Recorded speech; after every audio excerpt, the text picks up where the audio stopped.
Saya melihat begini ya, dua-duanya ini backgroundnya kan relawan. Saya paham cara kerja relawan ini. Sebenarnya relawan-relawan ini dibentuk sebagai pelumas untuk pimpinannya semua tuh.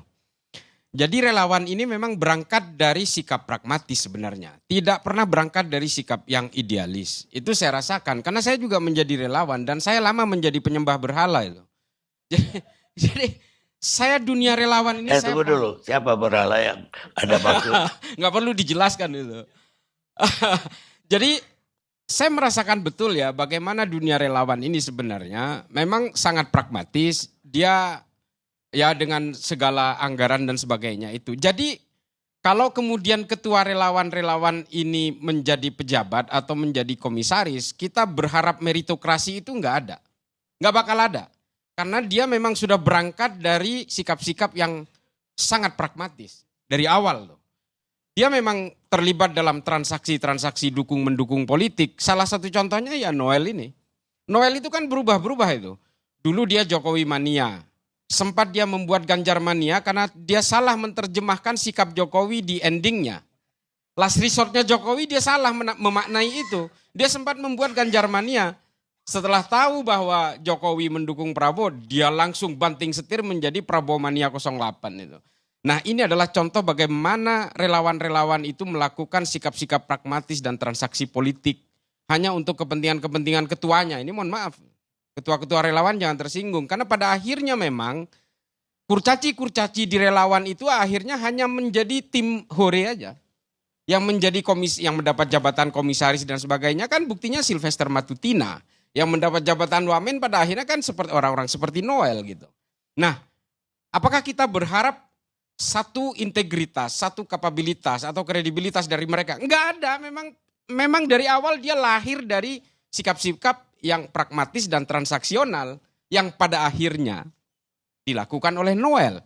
Dia kuar-kuar ingin menggantung mati koruptor dan sebagainya. Sementara kita tidak tahu kalau kita tarik 2-3 bulan dari pernyataan dia, ternyata dia udah nerima 3 miliar itu. Karena dia nerima katanya bulan Desember 2024. Dan dia setelah itulah pernyataan-pernyataan anti korupsinya keluar. Dia bahkan sempat dia bicara sama saya tuh. Cak, saya ini pengagumnya Prof. Mahfud, karena mungkin dia tahu saya dekat dengan Prof. Mahfud. Saya betul-betul mengagumi dia dan saya ingin berkonsultasi dengan dia, dengan Prof. Mahfud tentang asas-asas demokrasi dan sebagainya. Ya oke, nanti kita atur gitu. Jadi ketika Noel nelpon saya sorenya itu, saya pikir dia mau nanya itu. Mau nanya tentang follow up pertemuan dengan Prof. Mahfud. Jadi saya nggak angkat. Dan dia nyambung dengan WA, halo Kang gitu ke saya. Tetap saya nggak balas gitu. Malamnya saya baru, wih rupanya ditangkap gitu. Jadi saya nggak tahu telepon dia itu tujuannya apa, dia WA saya itu tujuannya apa. Karena ya saya sama Noel meskipun berseberangan sikap politiknya, tapi bagaimanapun dia berangkat dari relawan yang sama, yang sama-sama nyembah berhala tadinya. Meskipun saya insaf, dia telat insafnya. Dan mungkin hari ini belum insaf juga gitu. Nah, yang ingin saya sampaikan lagi Bang Karni dan para pemirsa sekalian, satu-satunya yang hilang dari negara kita hari ini adalah apa yang saya sebut tadi sebagai meritokrasi. Ini sesirna-sirnanya dari bangsa ini. Kalau kita lihat semua konfigurasi politik hari ini, semuanya terjebak di dalam akomodasi-akomodasi politik. Tidak ada lagi asas meritokrasi. Kita tidak lagi menemukan sosok-sosok yang benar-benar punya kredibilitas dan akuntabilitas untuk jabatannya. Dan ini kemudian tidak hanya di dalam kementerian dan lembaga saja, ini sudah menyerang tentara, sudah menyerang polisi. Asas meritokrasi, meritocration system segala macam itu sudah sulit sekali kita temukan di semua kementerian, lembaga dan pemerintahan hari ini. Termasuk juga di kejaksaan semua, tidak ada. Kalau memang kejaksaan itu punya asas meritokrasi, Sylvester Matutina seharusnya sudah dieksekusi. Tidak harus nunggu 6 tahun. Artinya apa? Akuntabilitas dari semua orang yang hari ini menjadi pejabat itu sudah hilang. Dan bahkan menurut saya, ya ini mohon maaf kalau saya agak sedikit vulgar, bahkan sebenarnya karena kita sudah kehilangan asas meritokrasi itu, kita punya wakil presiden yang salah sebenarnya. Ini yang ingin saya katakan, asas meritokrasi itu sudah tidak menjadi pegangan dalam kehidupan berbangsa kita hari ini.